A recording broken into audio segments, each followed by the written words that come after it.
Hello friends, कैसे हैं आप सब। मैं आप सबका अपने YouTube channel our inspire story में दिल से बहुत बहुत स्वागत करती हूँ। दोस्तों, आज मैं आपको दो हंसों की बहुत ही फेमस कहानी सुनाने जा रही हूँ। तो चलिए स्टार्ट करते हैं। बहुत पुरानी बात है। हिमालय में प्रसिद्ध मानस नाम की झील थी। वहाँ पर कई पशु पक्षियों के साथ ही हंसों का एक झुंड भी रहता था।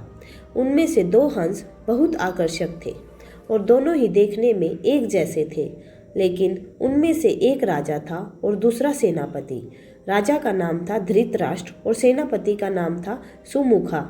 झील का नज़ारा बादलों के बीच में स्वर्ग जैसा प्रतीत होता था।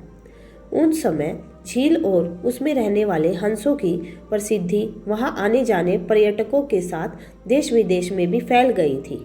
वहां का गुणगान कई कवियों ने अपनी कविताओं में किया, जिससे प्रभावित होकर वाराणसी के राजा को वह नज़ारा देखने की इच्छा हुई।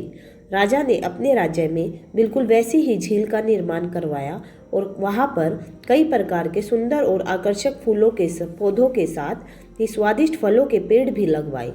साथ ही विभिन्न प्रजाति के पशु पक्षियों की देखभाल और उनकी सुरक्षा की व्यवस्था का आदेश भी दिया। वाराणसी का यह सरोवर भी स्वर्ग जैसा सुंदर था, लेकिन राजा के मन में भी अभी उन दो हंसों को देखने की इच्छा थी जो मानस सरोवर में रहते थे। एक दिन मानस सरोवर के अन्य हंसों ने राजा के सामने वाराणसी के सरोवर जाने की इच्छा प्रकट की, लेकिन हंसों का राजा समझदार था। वह जानता था कि अगर वो वहां गए तो राजा उन्हें पकड़ लेगा। उसने सभी हंसों को वाराणसी जाने से मना किया, लेकिन वो नहीं माने। तब राजा और सेनापति के साथ सभी हंस वाराणसी की ओर उड़ चले। जैसे ही हंसों का झुंड उस झील में पहुंचा तो अन्य हंसों को छोड़कर प्रसिद्ध दो हंसों की शोभा देखते ही बनती थी। सोने की तरह चमकती उनकी चोंच, सोने की ही तरह उनके पैर और बादलों से भी ज़्यादा सफ़ेद उनके पंख हर किसी को अपनी ओर आकर्षित कर रहे थे। हंसों के पहुंचने की खबर राजा को दी गई। उसने हंसों को पकड़ने की युक्ति सोची और एक रात जब सब सो गए तो उन हंसों को पकड़ने के लिए जाल बिछाया गया। अगले दिन जब हंसों का राजा जागा और भ्रमण पर निकला तो वह जाल में फंस गया। उसने तुरंत ही तेज आवाज में अन्य सभी हंसों को वहां से उड़ने और अपनी जान बचाने का आदेश दिया। अन्य सभी हंस उड़ गए, लेकिन उनका सेनापति सुमुखा अपने स्वामी को फंसा देखकर उसे बचाने के लिए वहीं रुक गया। इस बीच हंस को पकड़ने के लिए सैनिक वहां आ गया। उसने देखा कि हंसों का राजा जाल में फंसा हुआ है और दूसरा राजा को बचाने के लिए वहां खड़ा हुआ है। हंस की स्वामी भक्ति देखकर सैनिक बहुत प्रभावित हुआ और उसने हंसों के राजा को छोड़ दिया। हंसों का राजा समझदार होने के साथ साथ दूरदर्शी भी था।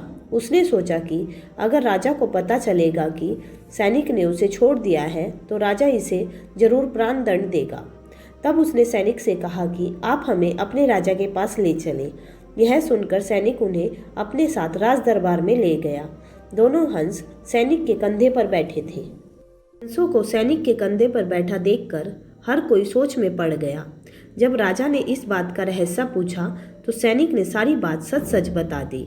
सैनिक की बात सुनकर राजा के साथ ही सारा दरबार उनके साहस और सेनापति की स्वामी भक्ति पर हैरान रह गया और सभी के मन में उनके लिए प्रेम जाग उठा।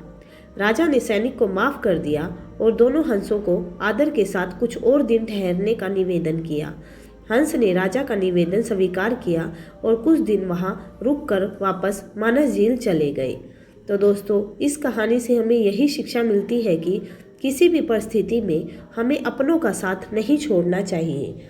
तो दोस्तों, आपको ये कहानी कैसी लगी आप हमें कमेंट करके ज़रूर बताइएगा। अगर आपको हमारी ये कहानी पसंद आई है तो अपने सभी दोस्तों के साथ भी शेयर कीजिएगा। तो चलिए मिलते हैं अपनी नेक्स्ट वीडियो में एक नई कहानी के साथ। तब तक के लिए बाय।